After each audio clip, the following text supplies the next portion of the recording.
Welcome to another episode of Pen and Dragon. We are your hosts, Timothy Robert and Isaac Anderson. We will be discussing the Wheel of Time today with two guests that will come out shortly. We at Pen and Dragon now have a sponsor. So, brief word from our sponsor real quick. Writer's Journey Services, a comprehensive editing company built to support your author needs.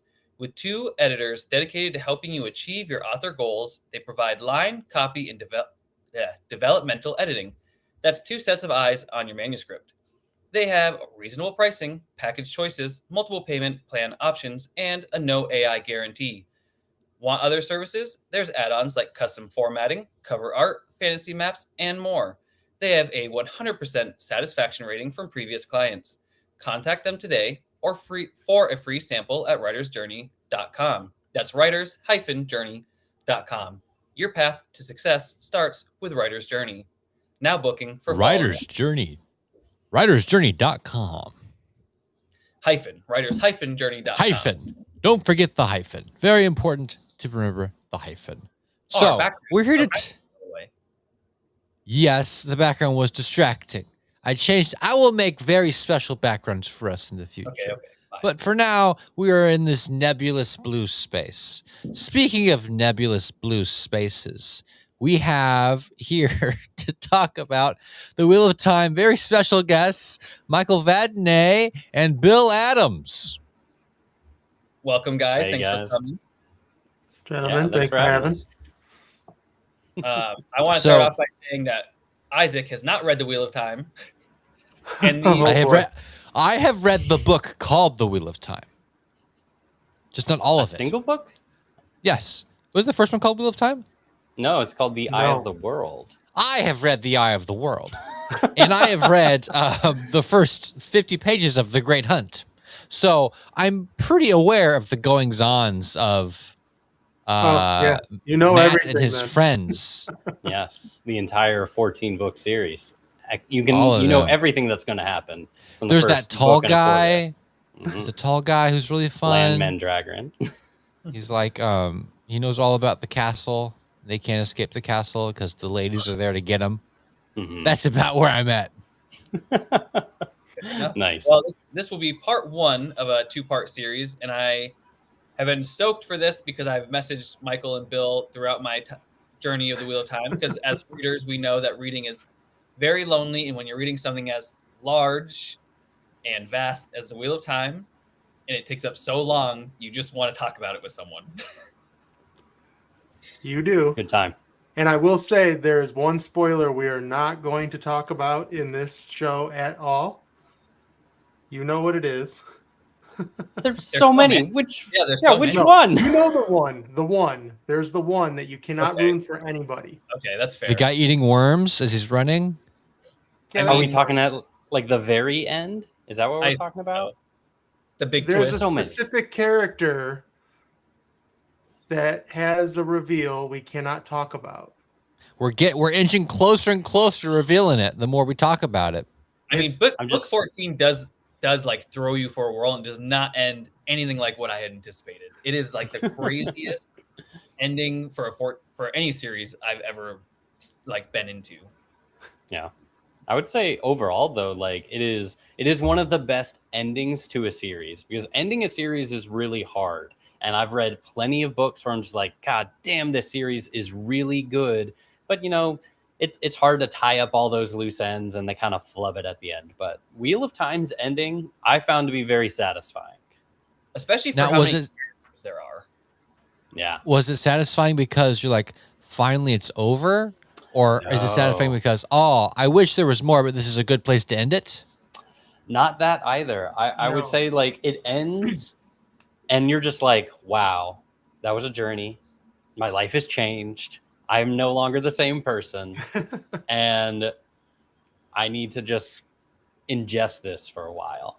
And then this book can actually, the series can actually be about another 10 books. Yeah. Yeah, that's true.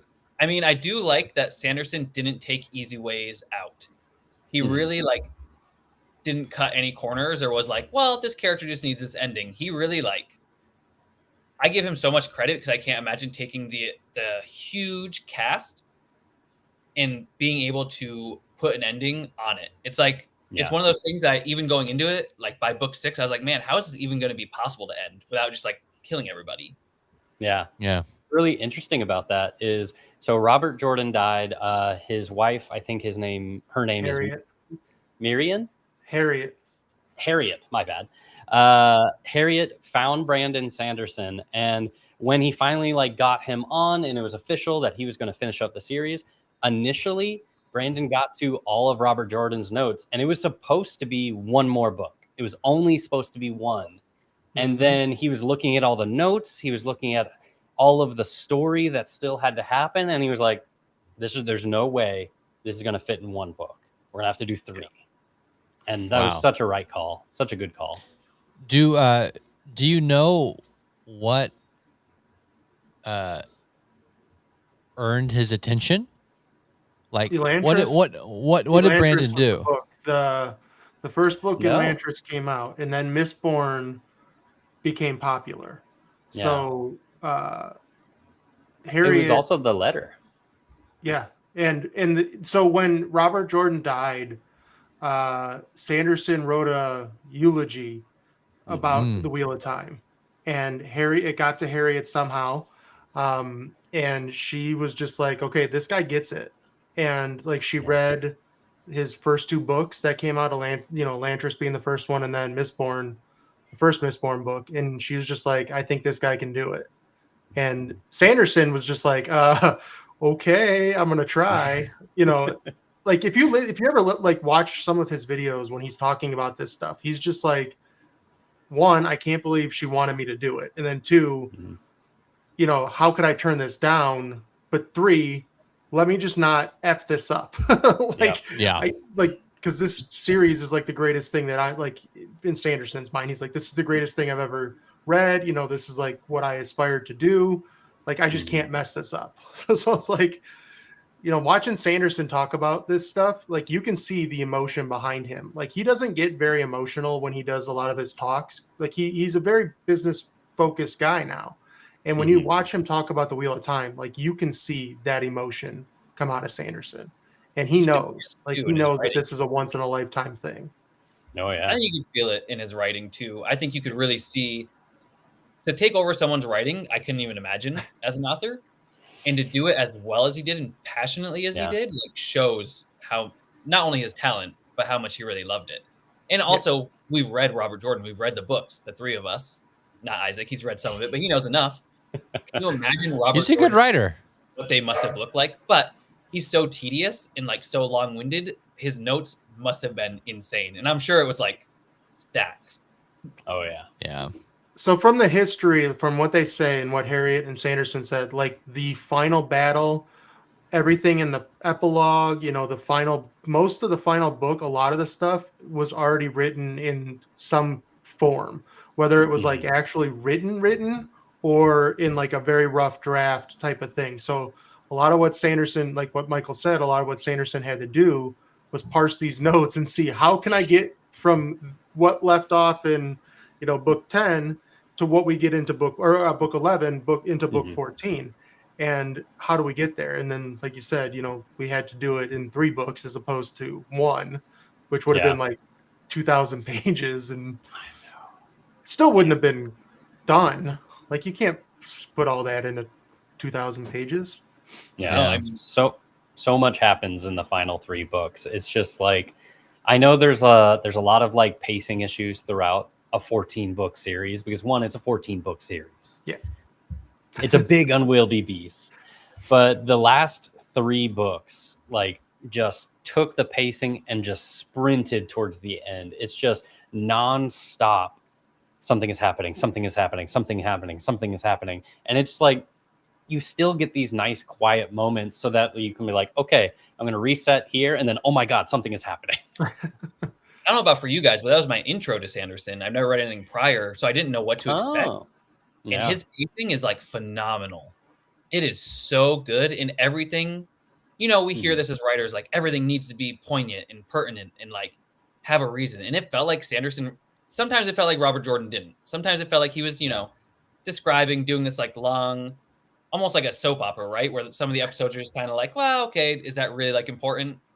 Whereas Sanderson, it felt like every single beat was like had to be there, like essential. Yeah. Well, Yeah, like and I finishing up think a it's series. Oh, go interesting ahead. you say that because, I'm sure that I think we talked about it, Timothy, was like there was the only character he did not know how to write, and Sanderson admits this, is Matt. Like he did not know how to write Matt as a Mm-hmm. character. And he admits it in the Gathering Storm and the first two books really, Matt just feels off. Way off. But everything else feels like Jordan, like it really does. And he does do a good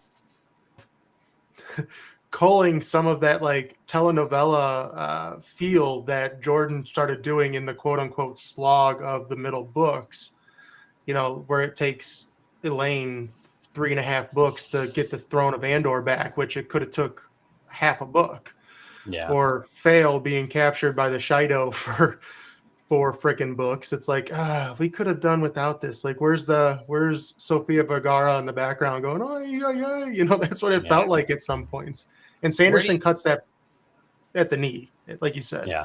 Yeah, he does. And he's fluid. Where do you guys stand on the slog? I'm curious because, going in, so many people are like, I quit at the slog. Oh, you got to get through the slog. And I actually really only found the slog to be book 10.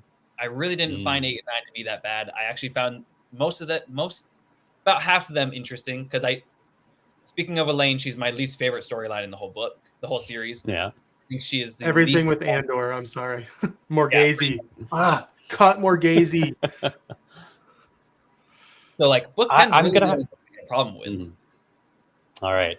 I got a few things for that. One, how dare you all besmirch Elaine? But I'm going to actually answer your question about the slog.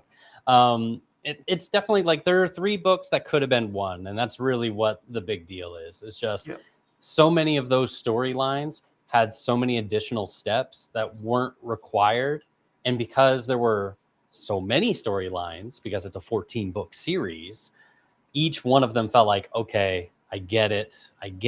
This is what's happening. I get it. Let's go. I'm ready for the next thing. But instead, we just have another very incremental step. Like Fail should have been rescued in 1 book. Everything with like Andor and the Crown, maybe a book and a half. Like with the White Tower and their battle back and forth, maybe a book and a half. It didn't really require 3 books to start and end these plot lines. That's my 3 huge books. 3 huge. And books. I'll add, like, I think this is also one of my critiques about, Sword of Ice and Fire too, with book 4 and part of 5, is Jordan did the Battle of Pelennor Fields twice, or whatever the hill is. God, why am I mixing with Lord of the Rings? Where the Shido attack happens, he does it from the other side in book 6 or book 7. I'm sorry. So you see it twice. Are you talking about Dumai's Wells? Yes, Dumai's Wells. That's it. That's it. Not Pelennor Field. That's Lord of the Rings. I don't know why I'm mixing that. But yeah, that's what Gurm does in book 4 and part of book 5 is it's in parallel. So you see some things from both sides, and that's what happens when you add a billion characters, like you said. And if you could have cut some of that down and just, I think the slog is overrated as a term. It's not a slog. It doesn't move as fast as, or not fast, because none of these books move fast. It doesn't move steady, like Michael said, as the first 6 books do, and most of book 7, very steady, and then it just kind of slows to a halt. And I mean, I will say you're going up, up, up, right? And then all of a sudden you go and you kind of like go down and flatline for a bit, and then you go way up. So in that way, I get it. But like, I still think 8 and 9 were interesting enough. I really think 10 was useless. I actually think it was a useless book because because only the last 140 pages really matter you could really skip the first half of that book. Yeah. Like you could skip all of the Elaine, sorry, Michael, but you can skip all the Elaine whining and all of her like, oh, this and woe is me stuff, and kind of like skip the first half and go to the second half realistically, and you wouldn't actually miss anything. Maybe. Like I think all of the storylines in the slog are definitely required, I just don't think we needed so many steps to repeatedly tell us the same things over and over again. Yep. And that's really like the big thing is like you were saying, the rest of the series goes at a very steady pace. I'm never impatient except for during those 3 books. Those are the only books where I'm just like, all right, what's next? And But like, the ending of book 8 was pretty freaking good. I liked the ending a lot. That was like, because I remember being in book 8 and I was anticipating the slog and I was like, huh. And I was like, well, this is fine. And then like the last 80 pages, like, damn, we did it again. Because Robert Jordan has that way of like slow, and then all of a sudden, mind blown. Like every time, no matter how you're feeling, his final like 100 pages are always crazy good. Because he builds it up really well. He builds the plot up and to get there, but he sometimes in those books it just felt like we could have moved a little bit faster to get like skipped point B and C and just went from A to D and said they were traveling because they travel a lot in these books. Mm-hmm. You know, like the first 3 books are basically the same book, the same plot. They separate out, they come back together at the end. Very similar plot structure, but it's a lot of travel. And, you know, in today's day and age, and I think we were talking about this, Timothy, is like, I don't know if I can read Wheel of Time now in a modern lens, like, and feel the same way I feel about it as I did when I was a teenager. And I was deep into those big old series that were like long series and the books were 1,000-page each. Like, I don't know if I could do that now. Just because the way that the modern books are or modern fantasy books are now, there's a lot more pace, a lot more going on and not so much the slower side of things. That's why I appreciated it more though. I appreciated it more because it really got in these slow, drawn out things and made it feel like real life where everything's not just moment. And yes, sometimes it is annoying and tedious. Like I don't need 2 pages of knowing what trees are in the area because I still don't know what half the trees are.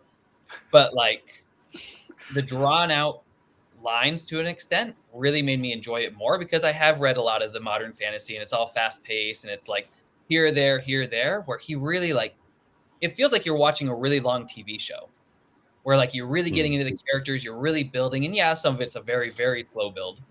But it also makes those wow moments, I feel like so much more intense because everybody knows I'm a huge Game of Thrones guy and there's a lot of wow moments all the time, constantly through the books. Whereas Wheel of Time, it's like, huh, interesting. Okay. And then huge wow. And I feel like every time I finished the book, I was so mind blown at what he had built up to and what I had gone through to get there that it's almost like not like Stockholm syndrome, but it's almost like, man, I went through all of this, and it was so worth it. Like, I'm glad I not suffered, but I'm glad I took the time to get there. Yeah. His high moments are really good throughout the whole series. Like what we were talking about with Dumai's Wells earlier. That is one of my, like, there's a lot of really good combat scenes, but that is like one of the best where it's just Ashuman, kill. I get goosebumps just thinking about it. It's so good. And the fallout from it's incredible too. Honestly, the way world he went is never the same. So good. I do want to ask you guys as an author perspective and as readers, and Isaac, you can answer this too. Robert Jordan, obviously we know, is notorious for just like eliminating characters that are pertinent for entire books, or you don't hear from them for quite some time. Yeah. How do you find that strange, or did it impact you in a certain way, or what do you think about eliminating a character for an entire, like 850-page book? It's hard as a reader. It's hard because you're forgetting the character arcs and where they might be at this time. But I think from an author perspective, I think it's a smart decision when you're thinking about what the plot is. Like when you're creating all these different plots, not everybody has to be touched upon. And I think this is kind of what goes into that, like the first couple of books, like the first 6 books, he removed people from the game board and it was perfectly fine. But then in like the slog, we got all the characters again. And it was kind of like, that's where it kind of slowed down, is because you're looking at all these characters and going and taking, like I said, with Elaine, no offense, Michael, I like Elaine as a character and I like Brigitte, but I just, that Andor plot was just like, oh my God, stop. Like you just like lost me there. But Mhm. again, we didn't have to skip a lot of chapters to go see other characters when this happens over the course of like a month's time. Or like the Morghese plot took place over the course of like a week, basically. And we spend so much more chapters in between going to all these other characters where it could have been beneficial if he moved some of these players out of the book and put them into in a different book, or vice versa, like that. So from an author perspective, I like that idea if that's where the plot goes. Yeah, I would say I am of mixed feelings on it. As a reader, it doesn't bother me at all, actually. I think it's very helpful sometimes. Like, ironically, The Dragon Reborn, which is book 3, has Rand in 10% of it. Like, it's not a lot. Yeah, he's not really in that book, but it's called The Dragon Reborn. It's a big book. It's a big deal for him. And when he is on the page, it matters a lot. And that doesn't really bother me as like a reader. It's just like, yeah, whatever. As like an author, if I don't think I could do that personally, because I don't know if I could take someone out of almost an entire book, why are they a protagonist of my series? That's kind of my question, is like, why are they a main POV character?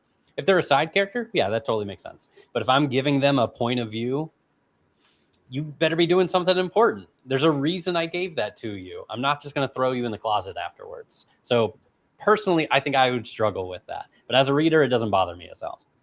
Interesting. But are you looking at that from a modern lens, though? Most definitely. Yeah. I am an author in the modern era.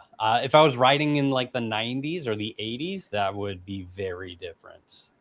Like that kind of hits on to the Wheel of Time in general. A lot of people look at that as like, this is the transitionary age of classic to modern fantasy, because the first 3 books are very classic. It's very like Lord of the Rings, like you were saying, where they break apart and come back together and they travel all over the place. Very Shannara. But as the books progress, we do get more and more modern sensibilities until we eventually end in the last 3 books with Brandon Sanderson, who arguably is like the face of like a lot of modern fantasy. True. Before we get into Isaac's opinion, I'll read JB's question to listeners. Is it like A Song of Ice and Fire with the massive list of character POVs?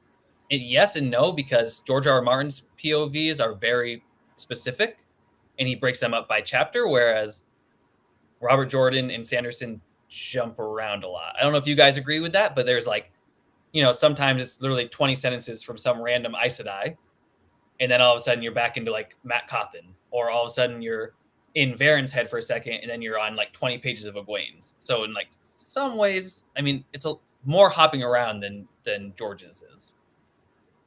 Yeah, Definitely. I wouldn't call it head hopping though. No, it's not head hopping. It's at very all. intentional. Yeah, I mean, it's very there's scene breaks between the POV changes, right. And especially like the prologue chapters of every Wheel of Time book are like 100 to 150 pages long, and there's a dozen POVs in some of those prologue chapters. So that's where a lot of it is.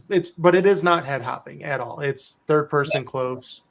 It all functions from a reader perspective. It all functions. You know what's going on, but it is a lot more heads to be in than George's. George is very specific chapter by chapter, whereas and his chapters are also not as long as some of Robert Jordan's. Sometimes I don't even know what chapter I'm in Wheel of Time because some of them are so freaking long. Yeah, that's the classic versus the modern sensibility, though. Yep, that's true. So Isaac, what do you? Because you haven't finished series, what do you think about entire books? You know, like Michael said, and actually, this is one of my problems with the Wheel of Time is I actually wanted more Rand, and I didn't get enough of him, and it's very strange for me.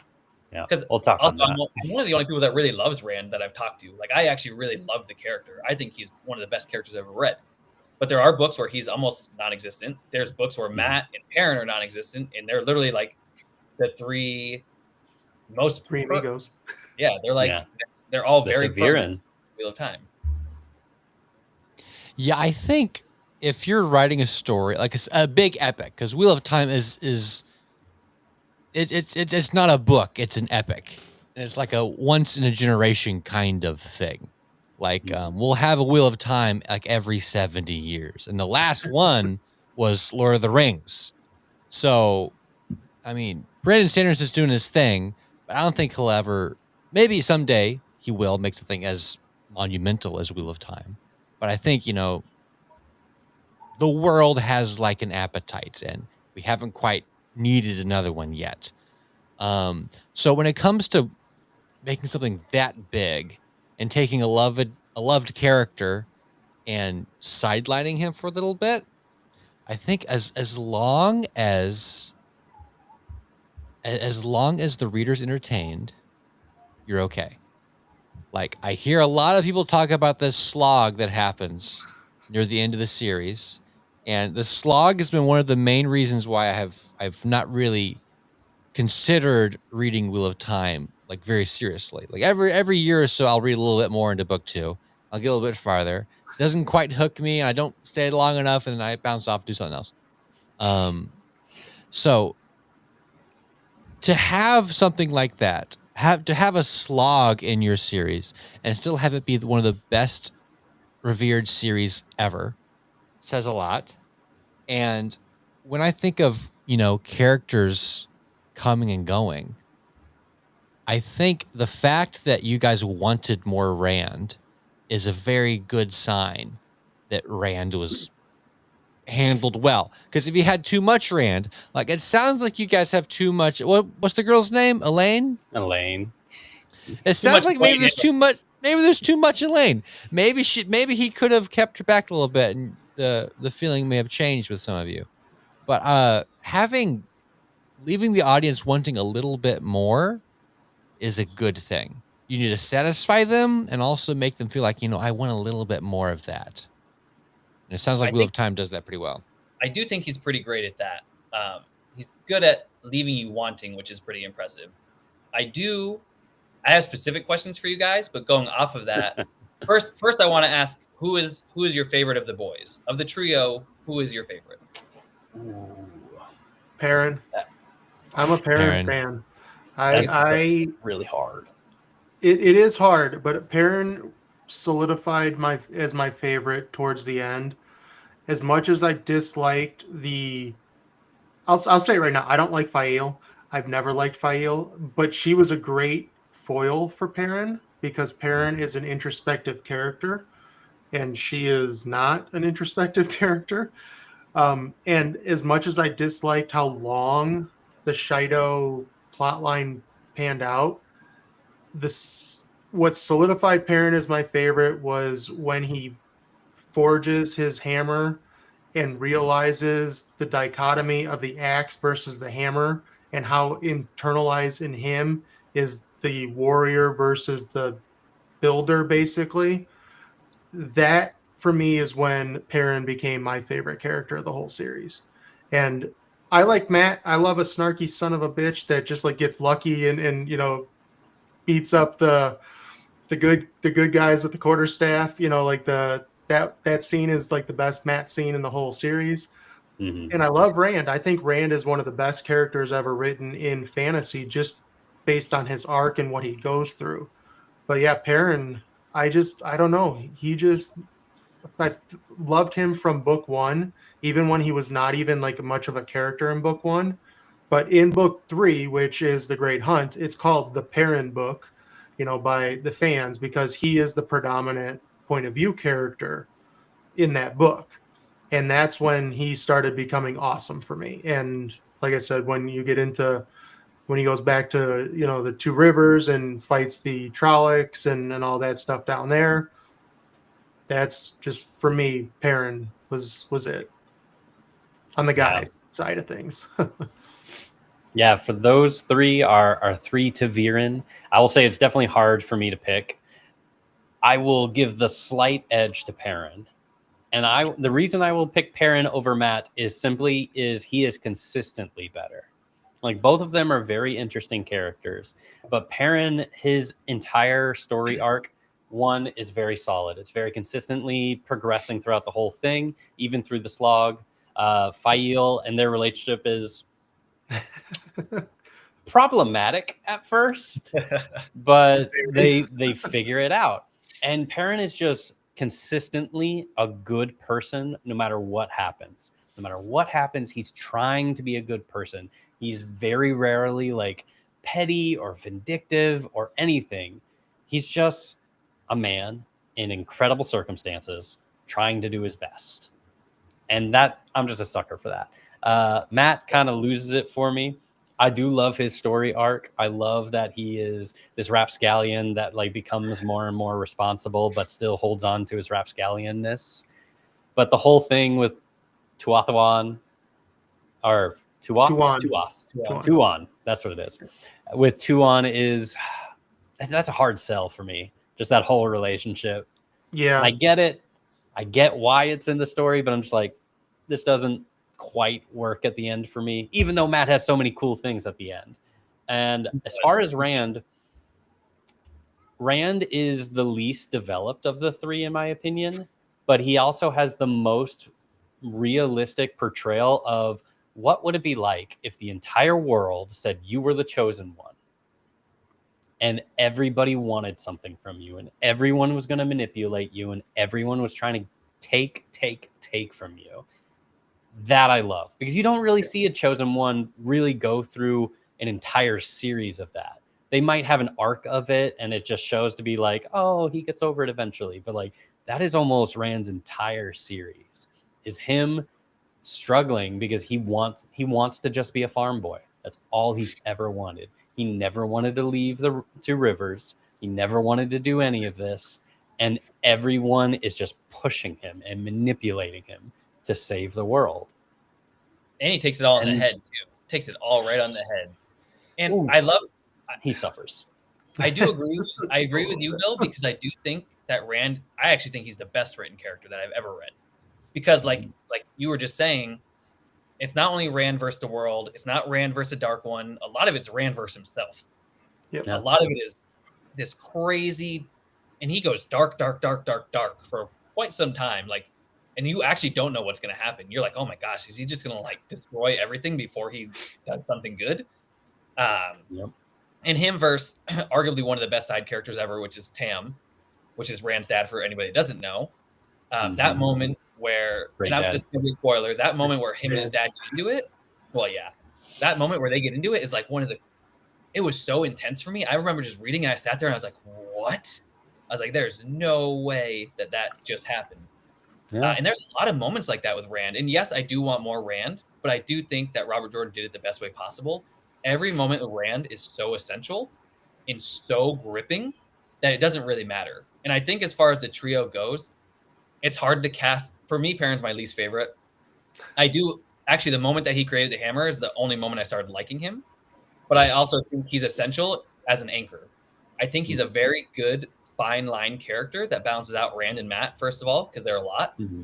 And I think he is very level-headed. The moment he goes to save the White Cloaks, he's very noble. He's very JB asked if he's like Samwise, and he is. He's a lot like Samwise. He really keeps everything together, and he really is like this very noble, good-hearted person throughout all this crazy stuff. And he, in the final book, when he's like, everything has to be sacrificed to help Rand. That's like true friendship. And Matt's probably my favorite of the three because he reminds me of myself. And it's very close between him and Rand. But Matt's a pretty crappy friend throughout most of the book, throughout most of the series. In the early parts, yeah. Especially the early parts. But even book 14, he's still kind of not a really great friend. Whereas Perrin is the friend that's like, I will do whatever I have to do to make sure you win this battle and that you survive this battle.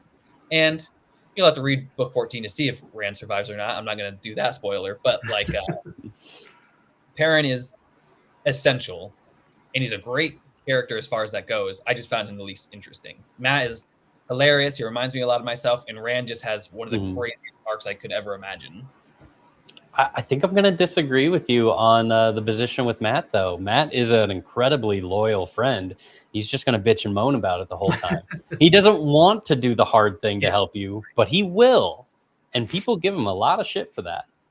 That's true. Yeah, well, they do. The whole beginning, the first few books, like until really Ruadan, in book 4 in the Shadow Rising, when he goes and gets kind of stabbed against the tree. Matt, up until that point, is kind of like everyone is against him because he's supposedly the bad friend, the bad one out of the group. But he's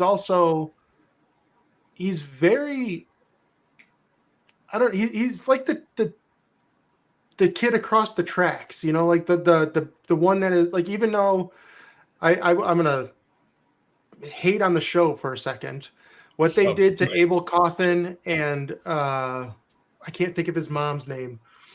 But what they did to his parents in the show, I was like, oh my God, I hate you. Like, this is what made me start hating the show, is when you did that to Abel Cawthon. Because Abel Cawthon is a good man and a good horse trader. And, if you know who he is, and Michael's agreeing with me on this one. But, those first couple of books, Matt's the troublemaker and he gets that bad rap. So, like, he's like that friend, your parents don't want around because he's going to get you in trouble. You're going to go to the principal's office and stuff like that. But he's also that friend. Like, I don't know if you guys have read, The Outsiders. He's basically Matt Dillon's character. The one that runs into the burning building to save the kids, even though he's the one that killed the guy and all this stuff. Like, he's that friend that's going to protect you through thick and thin, but he's also going to be the one that's going to get you in trouble. And that's Matt. And, he's a bad friend. I should say that Perrin is the friend that you would idolize and really want at your side. And Matt is a good friend in his own way. He's just not always the friend that that's your ideal friend to have in certain He's moments. not going to make it easy. Right. Yeah. So not that he's a bad friend. He's just not, hey, Matt, like, you want to come help me type of friend, where Perrin's like sacrificing it all, very linear. Matt's pissing, moaning, and, yelling at everybody and complaining. He'll do what he has to do, but he'll break you out of prison, but he won't help you move your couch. Right. And if he does, he's probably gonna like stand there and draw it out and swear at you. 100%. I do want to. What picked me up on Perrin, though, the reason why I like Perrin more, not to go even more on this, but his arc in general, like his plots in his subplots throughout his whole arc are a lot more interesting. There's a lot more to it than with Matt. Whereas Matt, in the first 3 books, he has the dagger. Like, that's what his plot is. And then when he finally gets the dagger, cleansed from him, he runs away, out west, and, he finds Tom Maryland, and, he does with that side of things. And then he finally goes, like, he reluctantly goes with Rand to the Ale Waste, and, then he gets his memories. He gets the general stuff, and that's when his story starts. Yeah, it really doesn't start until then. That's true. But like that whole purpose with Perrin, though, like you get the Wolf Brothers stuff from book 1. You get the Dreamland. I'm not even going to try to pronounce it. Teleranderoid, or whatever it is. You get that starting early, with Hopper and all that stuff. So Perrin he had more to do, I thought, than Matt did until the end. Because even in like the slog, when Matt is going to the Tuan stuff and he becomes the sex slave to the lady in the one town, there's not much going on with Matt. No. until the final battle, or the last battle. That's true. I agree. That's what makes Perrin better, is his story is like a full arc from the very beginning to the end, while Matt's is like pieces. And like some of those pieces are really good, but they're less connected. That's fair. Well, let's get into another issue that people complain about with the Wheel of Time that I'm curious where you guys stand on it. Robert Jordan's writing of women does not always go over well. And the women get a lot of playtime in the series, and it does change. I think it gets better for some of the women as it goes, but a lot of the Aes Sedai are very standard. I do think the prequel, he kind of goes through that a little bit more, which actually helps, and gives you a different side of things. But early on, the women are not likable, I wouldn't say. I don't know where you guys stand on that, and some of them do end up likable. Not Egwene, in my opinion, but Nynaeve, or however you actually say it, is Nynaeve. Nynaeve, yeah. She becomes super likable. Her character arc is also great. She's my favorite character in the Wheel of Time. Really? Oh, Nynaeve? Wow. She's my favorite. I think, to answer your question, it's hard, especially looking at it from a modern lens. Um, when I first read Wheel of Time or started reading Wheel of Time, I didn't finish it the first time I started reading it. I was in my teens.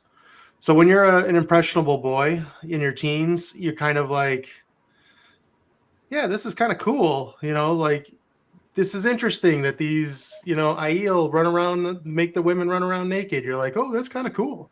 When you're a teenage boy in the 90s. And then when you get into your 40s and, you're in your 30s, when I finally finished it, I'm like, and I started rereading The Wheel of Time to finally finish.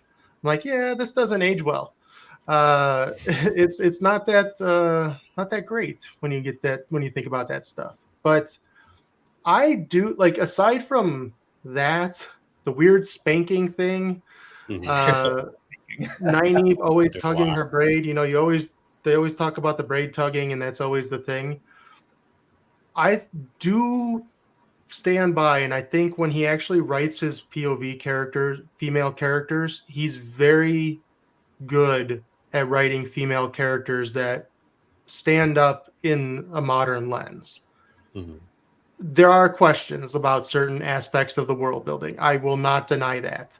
But, Nynaeve as a character, her arc, when she becomes the POV, she makes so much sense because she is, almost 10 years older than the rest of the group, the rest of the Edmondsfield Five. And she reads like that older sister that wants to take care of these hoodlums that just want to go do their thing because they don't want to pay attention, to her experience. But then when she gets into the White Tower and she realizes that she's just this nobody from a podunk town, she's got, when you're the high school quarterback in, little bit nowhere of Texas, and then you go to Texas A&M or, the big time, the pond jump is huge. And she realizes that. And I think, Jordan did a damn good job of doing that with the female characters. Again, there's some that just, like the whole Barrelane character.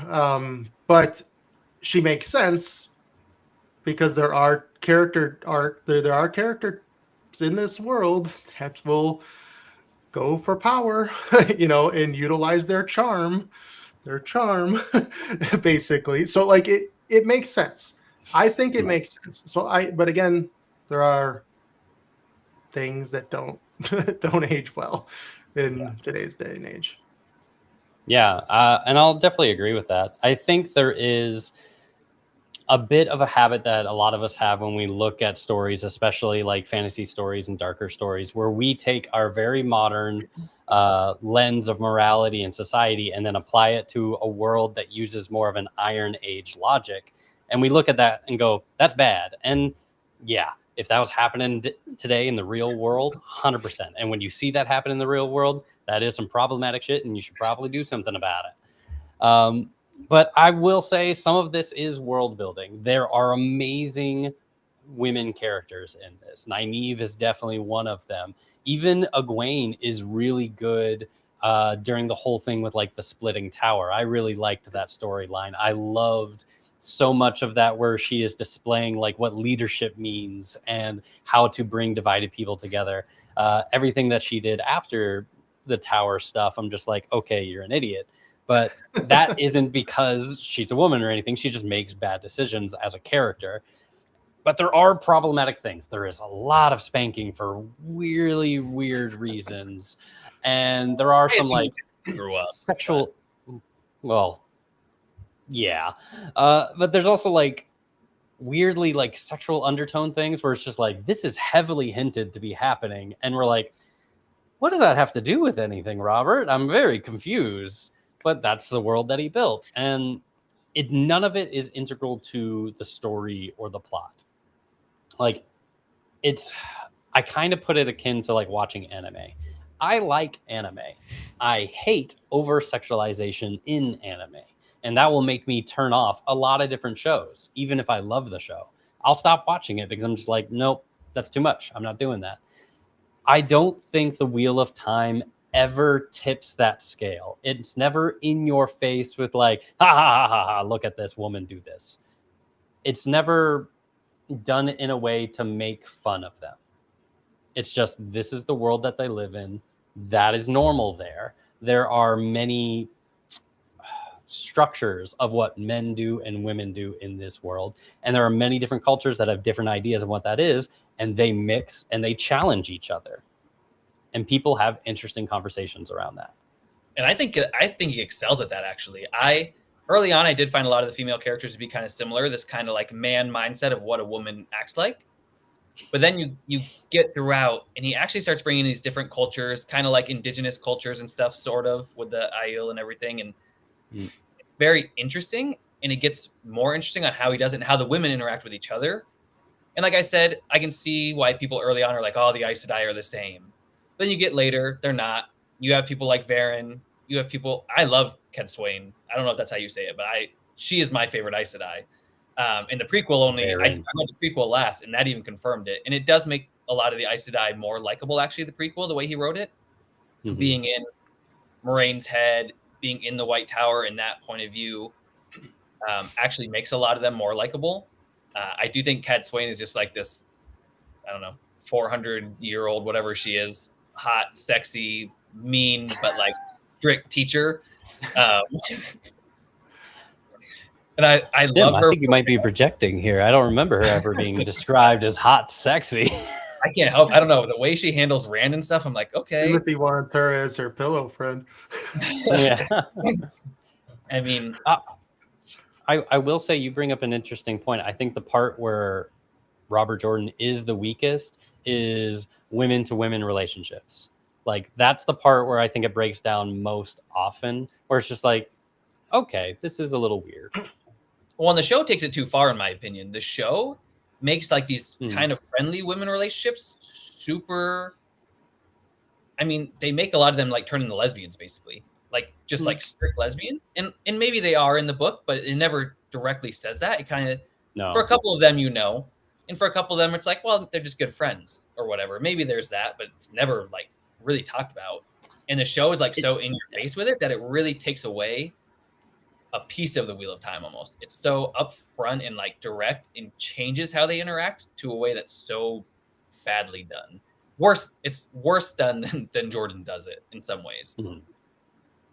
I will say the Aiel, the way that he does the Aiel men and female hierarchies in their culture, I do think that he does a really good job of gender to gender or sex to sex, whichever one you want to call it, relationships, because the wise women are just like their bonds are really good. And I did like, I mean, I understand that it could potentially be a problematic for a lot of people in modern day. But the polyamory and, the whole concept of the reverse harem, basically, the men have no say and they can marry multiple women in that culture.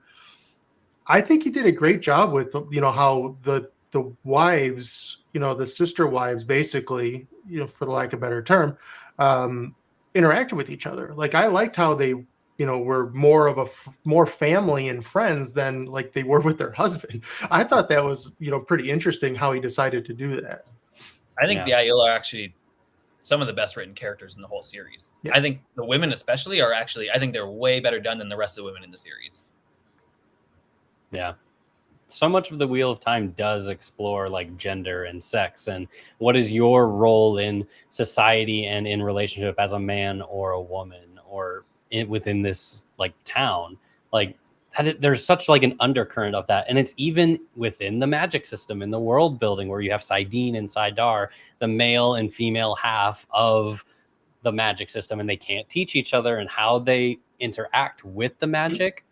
I love that. I love that Saidar is a community based. It is something that you have to like surrender to, and that you get control through that, and just how the experience with working with Saidar is so different than working with Saidin, where Saidin is just like, you have to fight it and you have to wrestle control of it. And yes, these are like very basic, almost stereotypical projections of like gender and sex and stuff like that. But it's still very interesting because it's a starting place for this conversation as you eventually have characters where you have men and women using the opposite half of the magic and how that affects them, and how there's so much undercurrent of discussion over like sex and gender that I find very interesting, because he never tells you this is right, this is wrong. He just goes, here's an example of one arrangement of this society, and here's a different arrangement, and this is where those two societies meet and how they deal with it. And that's what I find very interesting about what they do in Wheel of Time. And I don't think we've really seen very much of that in a lot of other fantasy series, unless you're going to go like read like Ursula K. Le Guin and stuff like that, where you can really get into the deep end with getting into like societal norms around sex and gender. Yeah, I mean, I think in book 14 with, now I'm drawing a blank on their name and I just read it, the Red Aes Sedai and the Asha'man that end up bonding each other, and their relationship between the magic system is so intricate and actually one of the best storylines. And it's only in the one book, but it's such a cool, interesting storyline that I've never really seen done in such, it's very intimate and also a struggle. And I think it's cool, like you're talking about how he brings in these, like, hey, you're a man, you're a woman, you have these differences, but you also need each other to really be what you can be.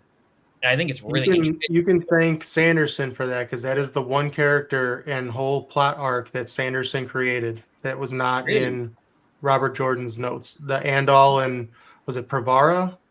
Yeah, Pravera, yeah. Is Andal the guy who, he wasn't very powerful, but he was very good with portals? Yep. I like him, but I think I'm going to agree with Daniel Green on this one. That should have been Logain, because I agree. Logain should have been. He should have been so much more prominent. The one thing that I'll give the show credit for is what they did with Logain. I thought Logain in the show was a lot better done than in the book. He kind of got the short stick in the book, and I wonder, like, it makes me wonder if Logain and Mazrim Tame kind of had branched off at some point in Jordan's mind. Like, it was originally going to be like the one arc for Logain, and then he created Mazrim Tame and brought him in to be the Ashaman. I don't want to spoil a lot of the stuff, but creates the Ashaman and then kind of does some things. So I wonder if like Logain was supposed to be that, back in the day. I will say, it actually goes into a question I was going to ask you guys, is what's the most disappointing in the best side character arc? And Logain to me is probably the most disappointing, because it's all this cool hype throughout the series and you're expecting a lot. And by book 14, you actually expect quite a lot. And there's like a moment that's kind of cool, but it is a little bit of a letdown compared to most of the characters. And like we said, you can't really give, it's hard, almost impossible to give 40 side characters a great arc in one book. But yeah, Logain's was a pretty large letdown. There was just so much potential there, like, because they did hype him up so much, and they even with his visions of glory and stuff like that. And like, yes, he did eventually get that. But there was just like the last few books, he wasn't that impactful. He was a great foil for Rand in some clutch moments. And like, that's what made him all the more disappointing, though, because like when he was on the screen and he was interacting with Rand, he was a very interesting character. He did very interesting things. As soon as he was on the page, I'm like, oh, I'm paying attention. I want to know what's going to happen with him. But then we don't really get as much with him. He's just there to prop up Rand for the most part and to progress certain storylines within the Black Tower. And that's it. Like, he is a tool of the story when he could have been interesting enough to be his own main character. Especially after when they, what's the term? after he gets severed from the one power, and Nynaeve and They Elaine restore him. restore him. Like after they do that, he kind of just like meh for like 6 books. It's just like could have been something cool. I will definitely agree with that one. Well, especially because early on, you get the crown, right? Min keeps seeing the crown on his head, so you're expecting something like when you're given something like that for foreshadow, you're expecting something to meet, and I think he's really the only storyline that it doesn't get met. What you get early on is not met later on. Yeah. So that to me is why it's so disappointing. His ending is nice because like he at the very end and stuff, and like the last battle is happening all over the place. He takes a bunch of Ashaman and saves a bunch of innocent people, and some of those innocent people turn toward him and they're like, "Oh, thank you so much for saving us." Oh, men channeling, maybe they're not so bad, and it kind of like seeds the after story of like, okay, maybe we can heal this, honestly, sexism of male magic users, and there will be a future where men channeling won't be so scary, and like that is a nice ending. It's just it is, and he could have done so much more. He gives you enough to know, like, okay, he's probably going to be like the head of the men channelers, right? He's going to be the head of the men channelers. He's going to raise men up. He's going to do justice by men from what you're given. But he is one of those characters, I feel like, that you got so much early on that there's so much that could happen, that he's one of the few that you really actually I really wanted to see have something happen. I liked the open ending with him. I like that he got this, especially because right before that, you don't know if he's going to make the good choice or not. You don't know if what's happened to him is going to impact him and he's going to be like, no, screw that. Or if he's going to rise to the occasion. He goes through it too. Yeah, he goes through quite a bit. So it is cool, but it's still a little bit flat. Whereas like, and this is probably stereotypical, but Lan is my favorite side character because he's him. If you've read The Wheel of Time, you know him, you love him. It's almost impossible not to. And his storyline is so freaking good. A Lost Kingdom dead. You're kind of suicidal, but not suicidal based on honor. You're entangled in all these webs. You're getting out of those webs. You're falling in love, but you don't want to be in love. You're one of the best soldiers that there is. People respect you even though you don't want them to. Like, there's so much in his side character, and he doesn't even talk that much. You don't even really get that much with him. And his interactions with Rand are crazy interesting. Yeah. And I think that's why he's so powerful. He doesn't even need to talk to be like such a potent figure. He's a man's man. That's true. Like that's why we like him. He's just so manly. He is a good, honorable person who teaches Rand about responsibility and leadership. Like that's why we love him. He's definitely a top contender. But like favorite side character, I think we have to throw Loyal into the discussion. Oh yeah, Loyal is so good. He is a fountain of information. So like one, he serves like the plot purpose of just teaching the characters about the world and societies, and like Robert Jordan can go, look at my cool world building. Thank you, Loyal. Tell them, and he does. But just the Ogier in general are such an interesting race and society. Yeah.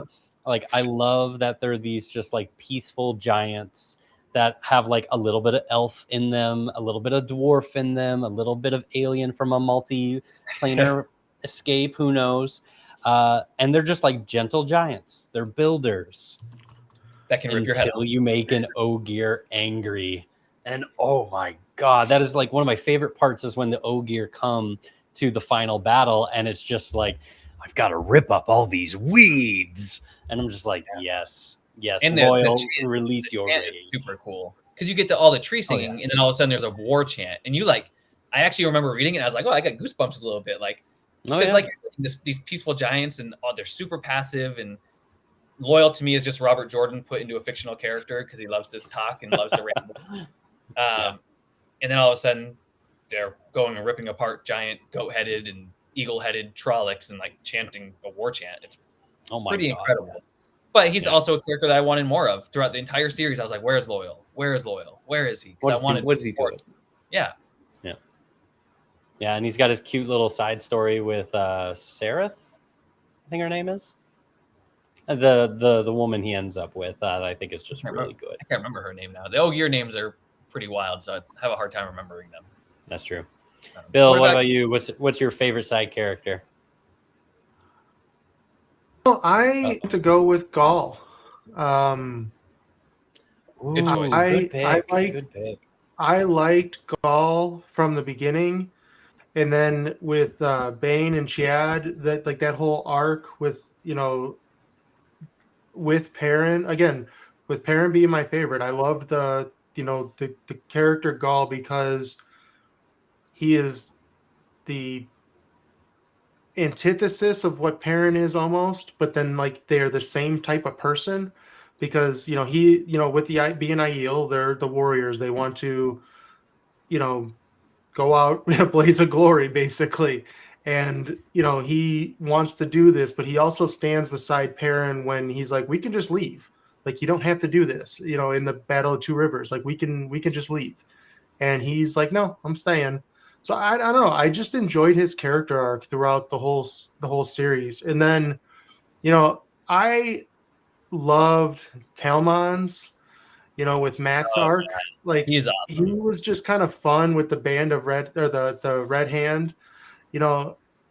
Then Oliver, there's just so many good side characters that are just really cool.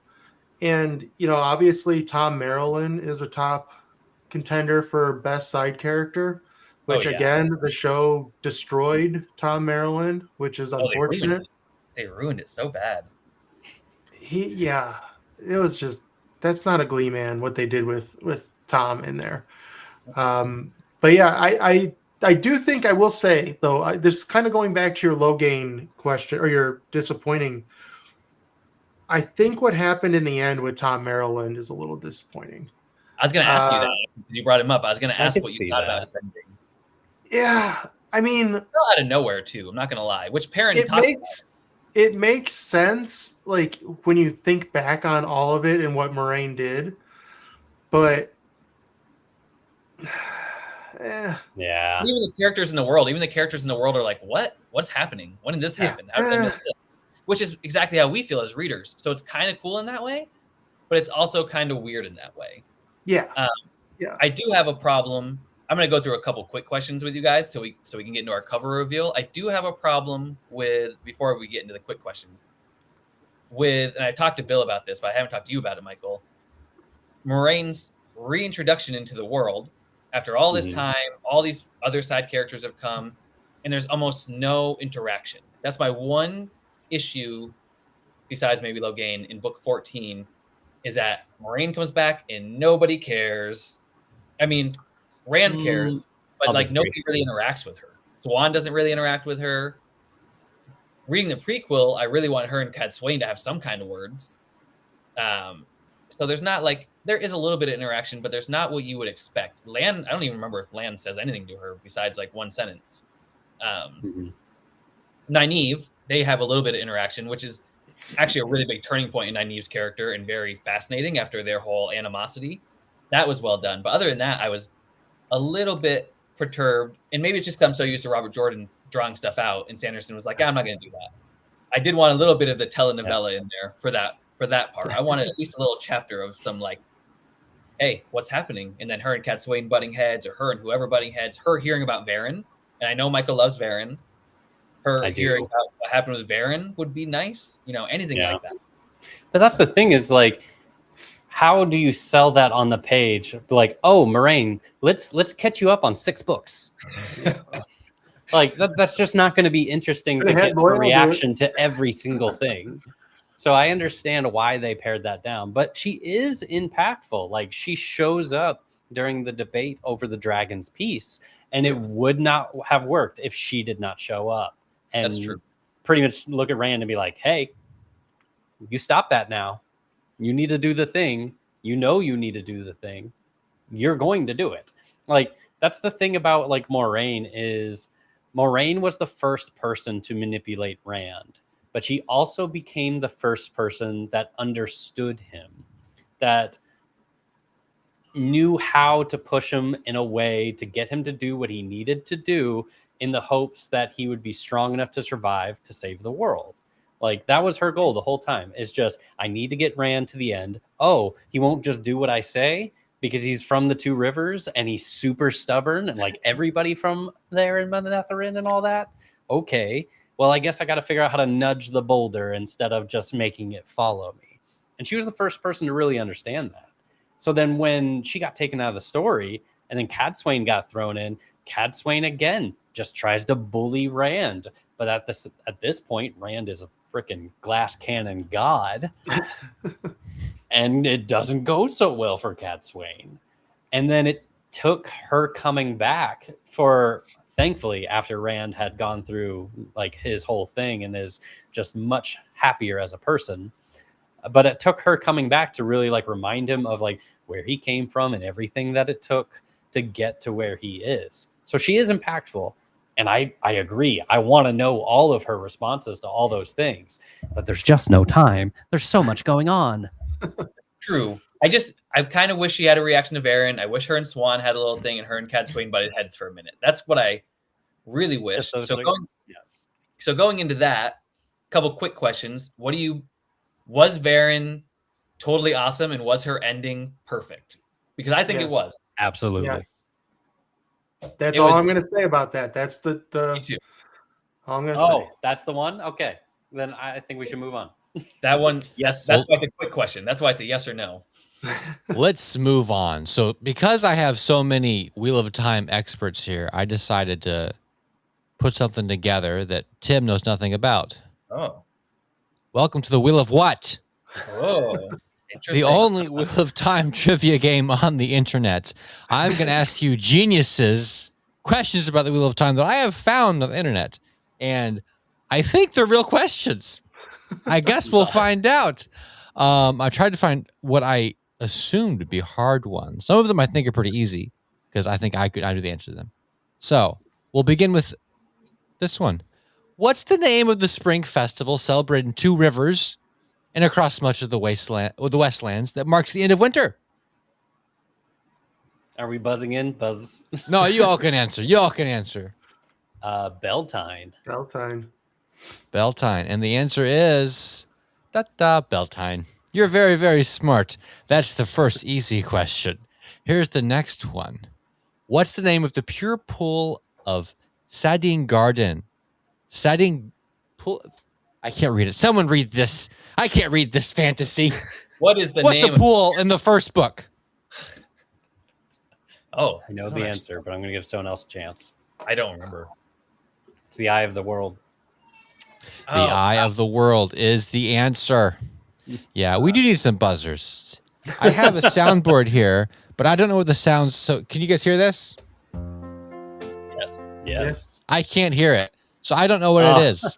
That was a nice piano, very soft. Yeah. Oh, It sounded like you had piano. Beethoven just I hanging bet I out. can turn that down, or I turn it down right here. I don't know how to turn it down. Oh, this right here. Oh, now it's got There we some go. nice trumpet. Oh, I don't know what's happening anymore. Oh no, I have too many things going on. Okay, I think everything's off now. Okay, Eye of the World. What's the real name of the Green Man? Oh, I don't know this He one. had a name? Yeah, Yes, he did. And I don't don't- remember. He's actually a super interesting character very early on. He's just the Green Man to me. Well, Yeah, let's the see Green what Man. the wiki says. The Green Man. His real name was Shomsta. Shomeshta. What a great No, name I for a would've- Green Man. One thing about the Wheel of Time is there's a bajillion names. There's and most so of them are many names. wild. Yeah, you're not. What makes it even more difficult is just like so many characters have multiple names, and what name they're called is different throughout the series, multiple times. So many characters do this. That is true. Who is the only Trolloc shown speaking in the common tongue on the series? And what's one of his most repeated lines?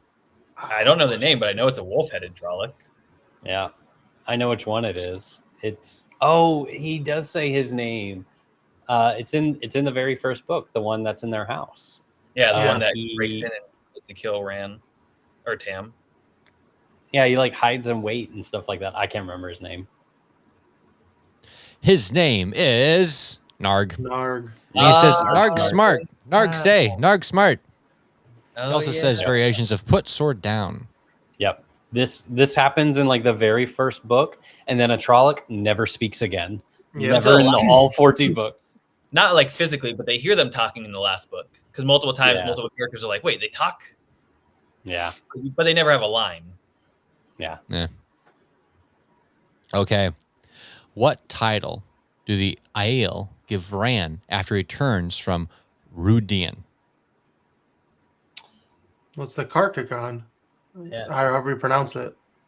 Is it? I actually don't know how to. No, I thought it was Karen, but I don't know. That's how I Karen, however you pronounce I it. think it's Karen.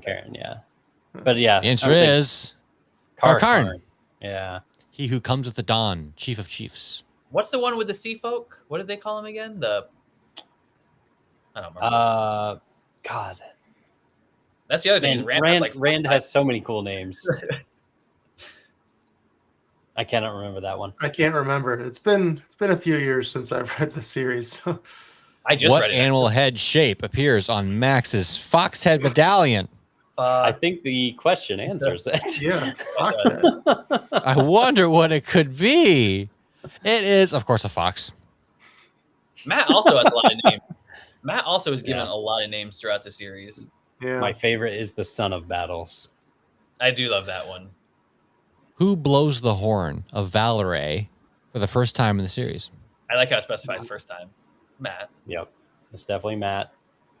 The answer is Matt. Actually, the second time was mind blowing to me too. I was not sure what was happening with that. That was pretty That crazy. was cool.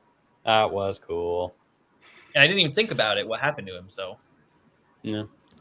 What is the old tongue inscription on the shaft of Matt's Ascendary, and what does it mean?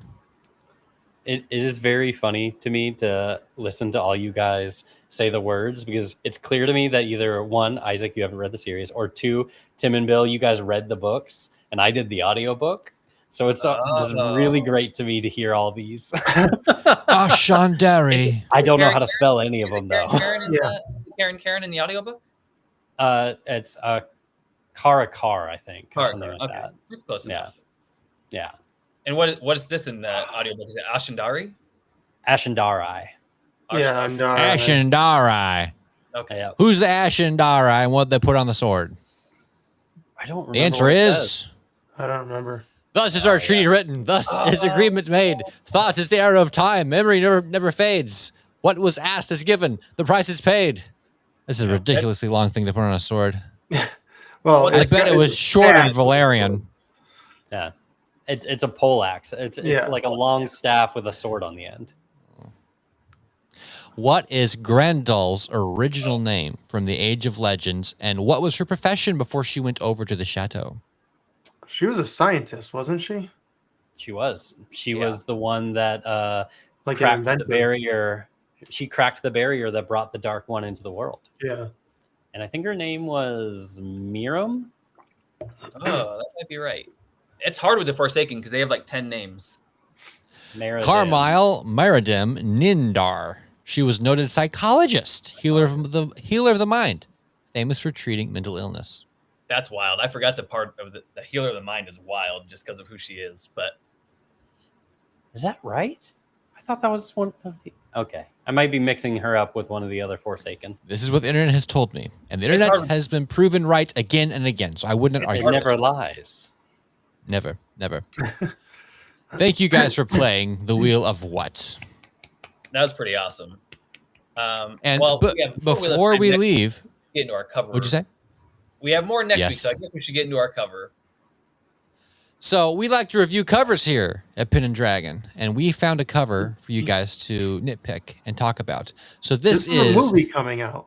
It is. I read this book earlier in the year, and I didn't know a movie was going to happen. But after reading the book, I was thinking this would make a fantastic movie, and it probably will. So this is Whalefall by Daniel Kraus.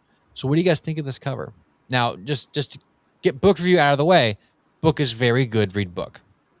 Book review done. Now let's talk about the cover. I like it. Simple. Like- I like it. Yeah. The typography is really interesting with what they're doing with Whalefall with the different heights of the letters. It makes you a little uneasy because they're all uneven, especially with the H being longer on one side than the other. The color scheme is really good. It's like got this weird metallic oceanic kind of vibe to it. Like the whale looks like it is patinaed, like it's made out of copper. And I like, honestly, it's very intriguing. I have no idea what it's about though, and I think that is a problem. I think the cover gives away what's about to happen, and that's what like the book is about. Jonah. It's This- about Jonah, basically. This is a perfect cover because the cover itself tells a story, and the story on the cover equals the story in the book to a T. This is exactly what happens. This is But about isn't a it guy like who's all eaten about by like a a whale. backstory? Like a lot of it's flashback to like what got him to There this are point, there are right? flashbacks, yes, and those flashbacks get mixed in to the mental state of the guy in the whale as he's deteriorating, and things start to blend together. Like he had a bad relationship with his dad, and the whale in a way kind of becomes his dad, and the whale kind of coaches him how to get out and man up and get out of this situation. It's really good. It's a really good read. Grim Dark Jonah from the Bible, basically. I mean, I saw the trailer and it looks it's like very a movie hopeful. I want to watch. So It's a very hopeful story. Like it's an incredibly like horrible situation. If you're afraid of the ocean, this is the perfect book for you to be just afraid and just unnerved. But this is really, really good. I had such a fun time. In that way, I like it because it is unnerving. Even the title is a little bit unnerving. I actually really like the title a lot. Yeah. I mean, I do. Whale fall is an actual term. So when a whale dies, first they go up and they blow it and they explode and stuff, but then they go down into the ocean, and that's called a whale fall. And people actually track where whale falls are in the ocean because ecosystems kind of blossom from them because they're so big. Right, and so whenever one happens, they know, okay, send subs down here because we'll see things we haven't seen before because the whale fall is creating a new ecosystem. It kind of gives me Moby Dick, Jaws, and I don't know, something else kind of vibes all in one. I mean, I do. Everybody, I mean, that's not a. Tremors. I don't shy away from this. I hate quotes on covers. It drives me nuts. And I also don't like when they. I know why they promote awards. I just hate it. So I don't like those, but I do love. I mean, I love the whale. I like the light with the dude falling, and I love the title. And I'm sure it gives exactly what it's meant to give. So in that way, I can't really say much. It's like from what I'm assuming the book is, from what you said, it's an easy 8 or 9 out of 10 because of that. I think it does everything it's meant to do. I think I would give this, only thing keeping it from being a 10 is I was annoyed with the main character at the beginning of the book. Like the first 10 pages, I thought the kid was whiny. And then he gets eaten by a whale. And I'm like, okay, yeah, here we go. You kind of deserve that a little bit. But then you're on his side, you're rooting for him. And it's really, really fun. Interesting. I may have to pick this up. What do you guys think? It's worthwhile. You want to give us a number, Michael and Bill? Sure. Are we going out of 5 or 10? 10. We like to give wiggle room. Yeah. I would say it's a solid like cover only. This is a solid like 8 out of 10. Like it's well designed. It's interesting. You look at it and you have questions, and the only way to answer them is to pick up the book. I'll agree. I think the only thing that ruins it for me is that giant sticker. I hate when bookstores put stickers on there because it's just like, one, you can never get them off, but two, they just like ruin the composition of this. Like if you got rid of that sticker, I think that'd be almost a 10 out of 10 cover because it's just cool as hell. But that sticker ruins. How do you guys feel about quotes on covers? Do you guys not mind them? I hate them, but really, it depends. I got one at the top, man. I don't care. It depends. No, it really depends on where it's at too. Like this one's not. This one doesn't like steal my eye away from the cover. Yeah, that sticker steals my eye away from the cover. That's fair. I guess it gives me movie poster vibes. I don't like my books looking like movie posters. I think that's why I think of it like that. But a book cover is like a movie poster. The point of a movie poster is you look at it, you get excited, you want to check out the movie. Yep. It tells you what it is, who made it, and what it's about in one graphic. And that's what book covers should do. Agreed. That's fair. I also do like that the title's at the bottom because of falling whales and going to the bottom of the sea. That is one thing I wanted to say that I do actually really enjoy, and that the letters are falling toward the bottom of, toward the bottom of the sea as well. Well, that's also a design choice based on the fact that it's Daniel Kraus. Like, because Daniel Kraus is known, he's very famous. His name will be above the title. If you are a well-known author, your name is usually above the title of the book. If you're not a well-known author, your name doesn't mean anything. So having Michael Vadney at the top, they're going to be like, who the hell is Michael Vadney? Crownfall? Oh, that sounds interesting. Let's check that out. But because it's Daniel Kraus and people hear Daniel Kraus and they'll be like, oh, Daniel Kraus, I'll go read that just because it's Daniel. That's why his name is probably at the top. But I do agree having whale fall at the bottom is pretty sick. So we all hate the sticker. We can all agree that we hate the sticker. Yes. I thought about finding cover without the sticker, but then I thought, no, I think we should leave the sticker in for the review. Because this is what people are picking up right now. If you go to any bookstore, this is what you're going to find. Mm-hmm. For me, this is I think this is an 8 out of 10 cover. What could make it a 10 for me is, I don't know. It's missing a little bit of magic, and I don't think I can just define what that magic is until I see it. But what I love most about this cover is it's visually striking, for one. The color choices are very, very strong, and the cover tells a story, and the cover tells you exactly what the book is about, without any dialogue, any words, anything written.